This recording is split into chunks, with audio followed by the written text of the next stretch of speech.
Hello everyone, this is Sherry and you're watching Lessons Learned.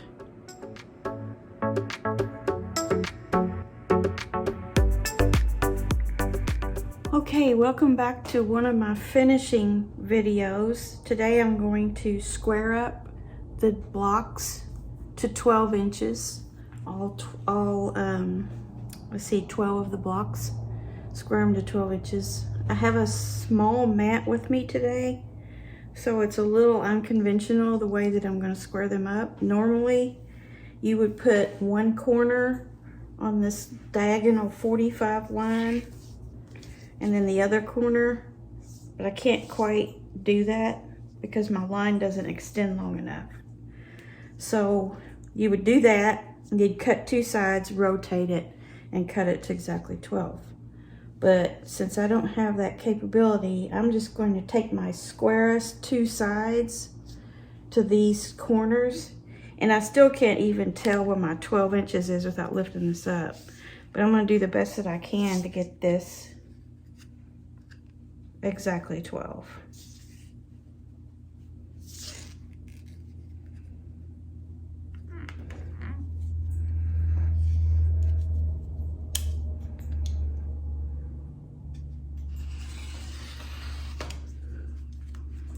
Okay, so now I know I have this from here to here is 12. So I'm going to turn it this way. And this is 12, see? So now I need to do this side.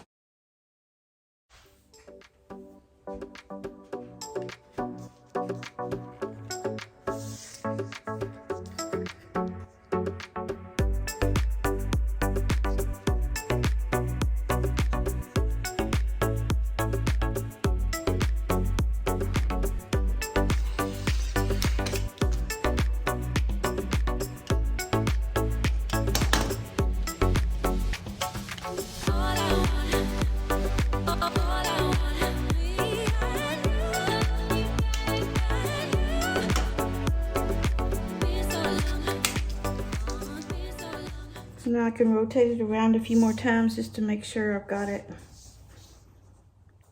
almost exactly 12. Close as I can get with what I'm working with here. But remember, this is just a scrappy quilt, so if it's not exactly square, it's not going to be a big deal. Okay, I'm going to go ahead with my other 11 squares.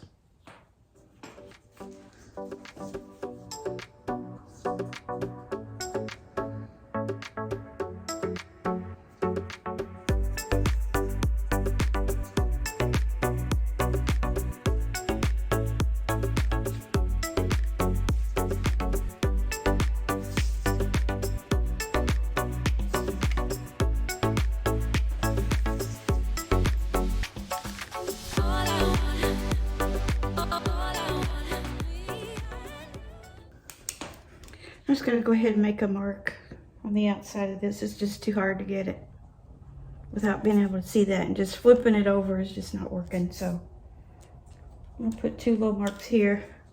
That way I can see exactly where my 12 inches is.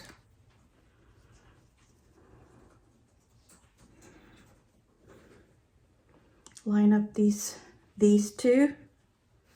And there's my line, and I can see a little bit of my line here. So now I should be able to do it pretty easily.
Okay, I got my block squared up as best I could to 12 inches.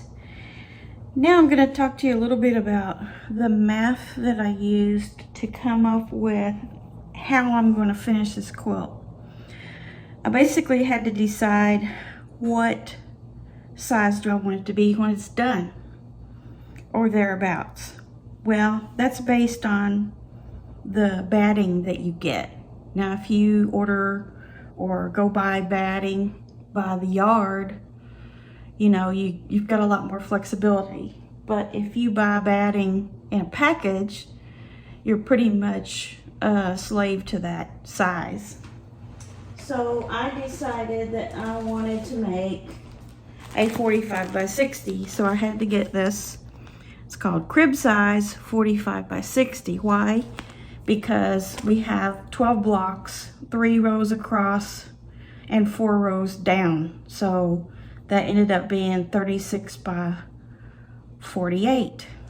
So the smallest, well, the correct size that I could get for that would be 45 by 60. Yes, I could have gotten it by the yard, but this is just more convenient, and that's what I like to use. So with that being said, I took a scrap piece of paper first and just kind of did my math on here. So I had 12-inch squares. I have 12-inch squares, and you know, I just kind of laid them out on here. And I had decided I wanted a 1-inch finished sashing between the blocks and a 3-inch sashing. Well, actually, it would wind up being a 2 3/4 around. In other words, I wanted to cut a 3-inch strip, raw strip, and then 1.5-inch raw strips for this to my 12-inch raw blocks. Okay, so I did all that math down here, and then I've transferred that to this. So first I made a raw measurement diagram, and then kind of over top I've got a finished with the seam allowances included. So I have a 3-inch strip here, a 12-inch block, a 1.5-inch strip here, 12-inch block, 1.5-inch strip, 12-inch block, and 3-inch strip here for a border. So these two are borders, 3-inch, and the same on the top, 3-inch. So my unsewn top, if I was to just lay it out like that without it having been sewn yet, it would be 42 inches wide and 58.5 inches long.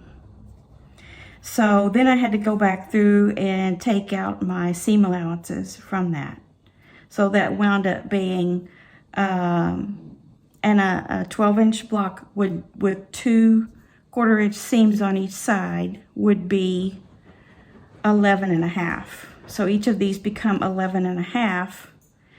And then each of these strips, since it's a 1.5-inch strip raw, then with the 2 seam allowances of a 1/4 inch, it would take it down to 1 inch.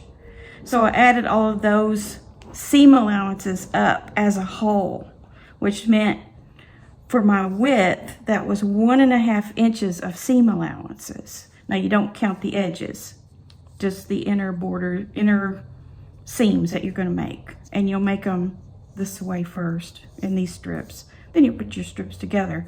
Then you'll put your borders on.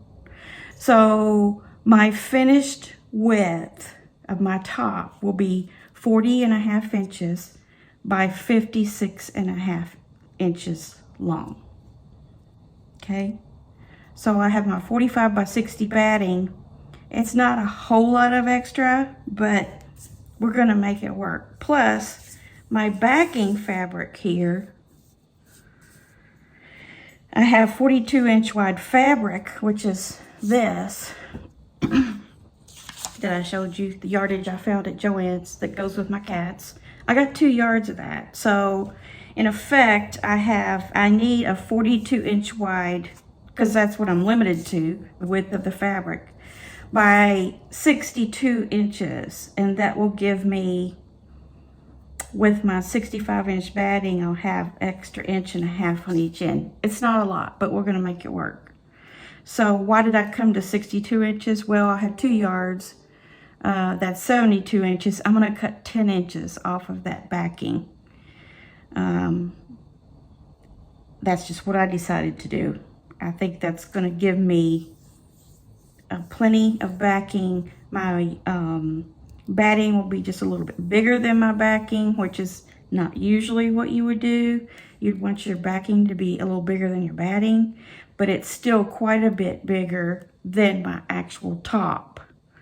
So I've got 42 inches of backing and 45 inches of batting and 40.5 inches of top.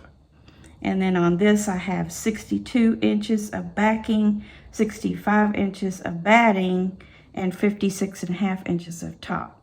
So what's most important is if you've got extra of backing and batting above and beyond what your finished top is going to be. So that's how I came up with that. So what I'm going to do for my strips, I'm going to put this between the strips. It's not going to be much. It's just going to be 1 inch finished. But that means I have to cut 1.5 inches of strips of the black and white 6 times to get enough to go between here and here. Here and here, here and here, here and there. Yeah. And then I'm going to do, I need 5 3-inch strips of black and white, which would be this, this, this, and this.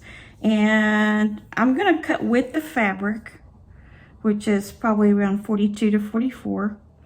And I'm guesstimating this 6 and 5, really. It's a little overestimate based on just the math that I did on my scrap paper.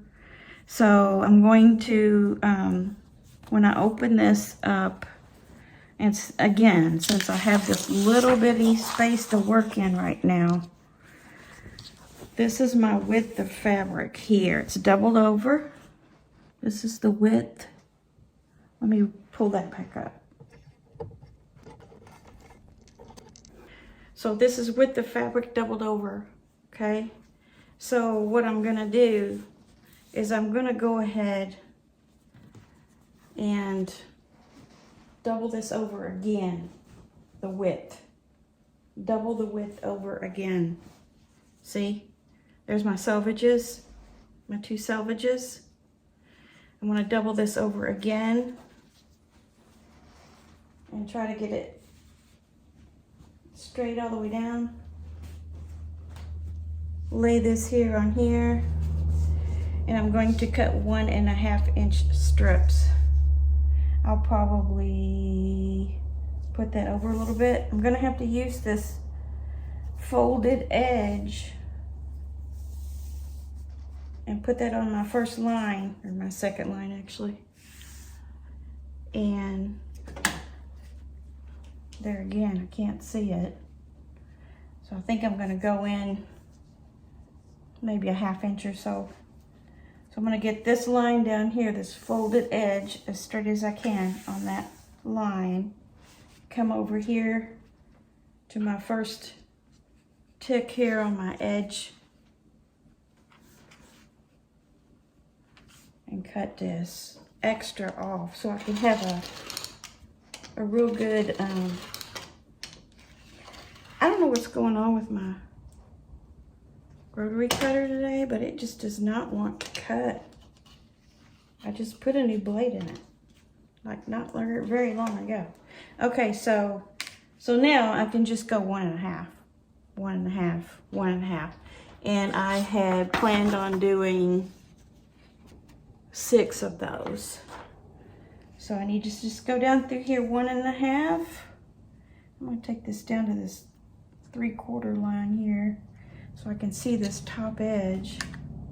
Normally, I would just go through and cut my selvages off, and that would help me to do this easier, but there we go. So how many do I need? 6? Let's do 6.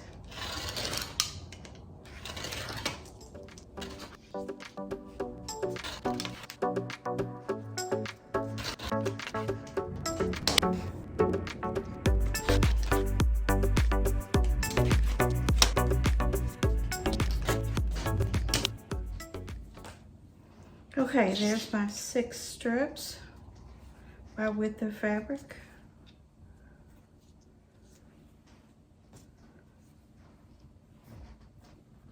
I'll cut the selvages off too here in a minute. And then I said I was going to cut off 10 inches of my back angle. How am I going to do that on this little bitty mat? I'm going to show you. So here's our width of fabric. 2 yards. 2 yards is 72 inches. I need at least about 10. That was kind of an estimate, but it's gonna work. And get this lined up again.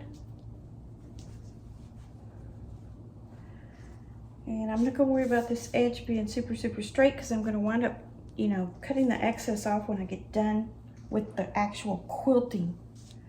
So here we go, about here. 1, 2, 3, 4, 5, 6, 7, 8, 9, 10. On my ruler. Like I said again, it doesn't have to be perfect. It's just a raw edge with some extra that will get trimmed later. I really wish I knew what was wrong with this blade being brand new. Maybe it just needs cleaned up or something. All right, so now I have my 12 blocks trimmed and ready to go to 12 inches. I have my 62 inches of backing.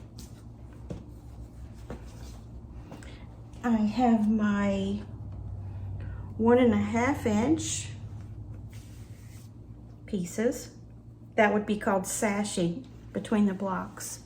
And then I also need, of the black and white, I need 5 strips of 3 inch. So let's go back to that. Go back to the edge I was using where it was folded nice.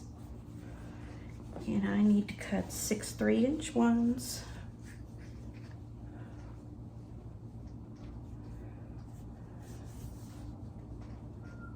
These need to be pretty accurate.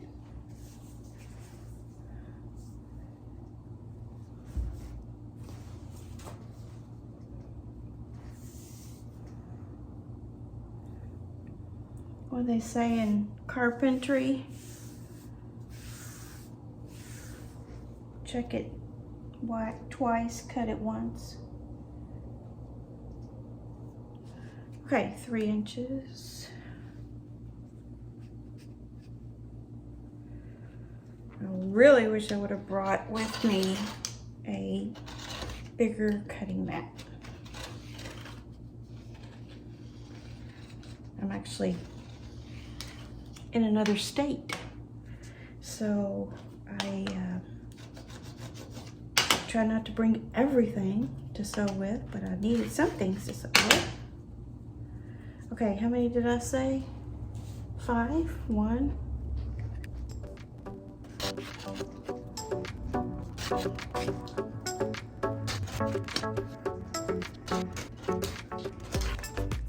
Okay. There's 5 of the 3-inch for the borders, the outer 4 borders.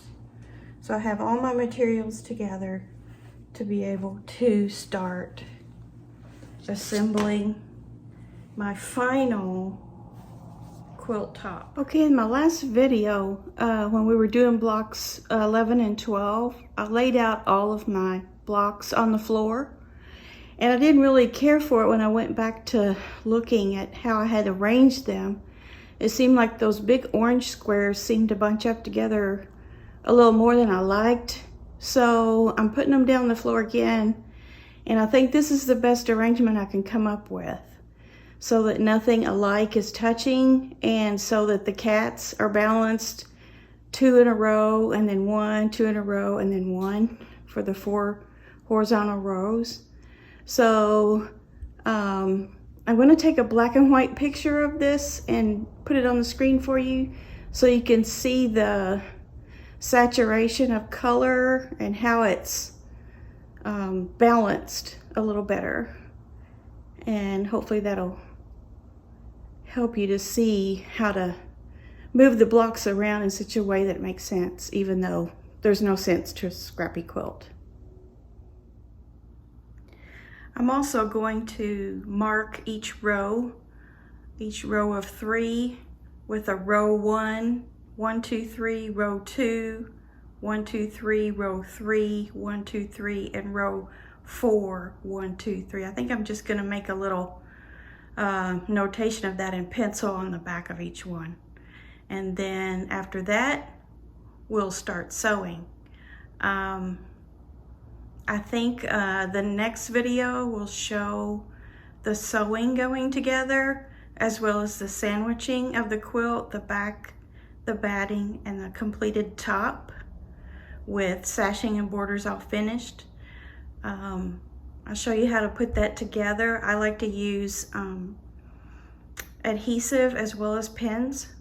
So I'll show you how I do that. And then the next video after that will probably be the machine quilting and the binding. So thanks for hanging out with me today on this portion of the project. Hope yours is going well too. Don't forget to send me your photos to the email address at the end of this video, and I'll see you on the next one. Thanks, bye.